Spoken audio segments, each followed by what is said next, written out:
Hey, what's good guys? Welcome back to another video here where I'm gonna walk through the biggest differences and dispel some of the misconceptions and confusion between what a bookkeeper is versus a fractional CFO and a CPA, okay? I happen to be all three. I'm a CPA, passed the 4 tests, these 4 books right over here, down below. Each one of those is a test, and it's similar to what a lawyer does and takes the bar. Same kind of process. A CPA can do essentially anything, but they are specifically designated as a financial expert. So bookkeeping, CFO work with, managing forecasts and taxes, all that stuff can be applied to either one of those job titles, descriptions, expertise. So a bookkeeper, and this is, usually where I see people get tripped up. For the most part, and nowadays it's actually becoming more automated, a bookkeeper is really there to just put the transactions in the proper place, okay? And they're typically backward looking. They get a dump of financials, transaction details that come through each day into something like QuickBooks,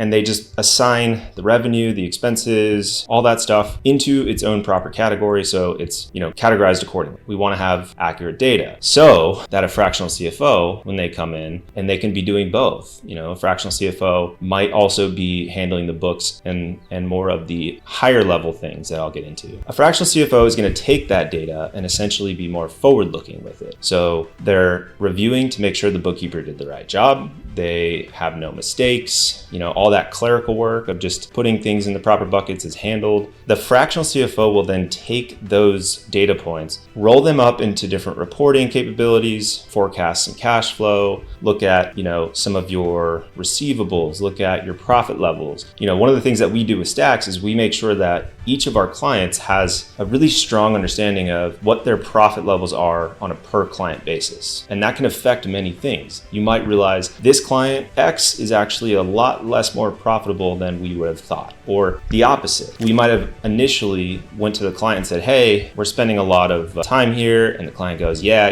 he's actually a really annoying client. I wouldn't say that out loud, but say a client might be having a headache, right, with their client, and they're thinking of churning them or they're thinking of dropping them, okay? And this actually happened where one of my clients was assuming that he was going to essentially kind of phase out one of their clients. But we ended up realizing that this client actually was a lot more profitable than he initially once thought. So things like this are important, especially if you're on like a sales call and you've got a potential lead that's going to close. Where's the floor and the ceiling of your pricing for that offer and the service components of it so that you can be flexible if the client is, or the lead is saying, I like this, I want to join, I'm ready, but the pricing is just not quite there. So in terms of like negotiating your retainer or your setup fee, whatever it might be, being able to have that data before the call is really important because now you know the floor and the ceiling of pricing that you can work with and negotiate from. That's really important to have because otherwise you might quote something lower just to acquiesce and get the customer in. But you realize that you just actually completely shot like 30% of your margin out the window and you're never going to get that back. So a fractional CFO is there to give you clarity and to help you scale and to essentially make you more money. And you can make money by expanding on your profit, your margins, finding ways to cut costs as well.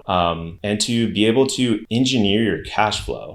Say you're looking to bring on somebody to hire. What does that cost outlay look like on a month-to-month basis? What do our projected revenue, expenses, profit levels look for the next 3 months? Do we have enough cash to do this? Or are we going to pay cash, or are we going to be able to leverage credit? Do we need to? And also, say you're looking to exit your business, the financials have to be in a good, very good spot because they're going to get torn to shreds when a potential buyer comes in and says, hey, I need to have all of your financials for the past 3 years. And if that's not accurate, you're going to run into trouble and your valuation is largely based on your financials as well. So bookkeeper, fractional CFO, CPA. Right now with Stacks, we do all three. I have a team of 3 CPAs right now, myself included. We're typically more adjusted, more skilled, and more honed in on the financials than your typical bookkeeper. So if you have a bookkeeper, that's great. I think every business owner, whether you're an agency owner, coach, e-com, store owner, consultant, whatever. Having your books in order is really just the biggest important thing. That's the first thing, right? Have that foundation so that you can then go and do all the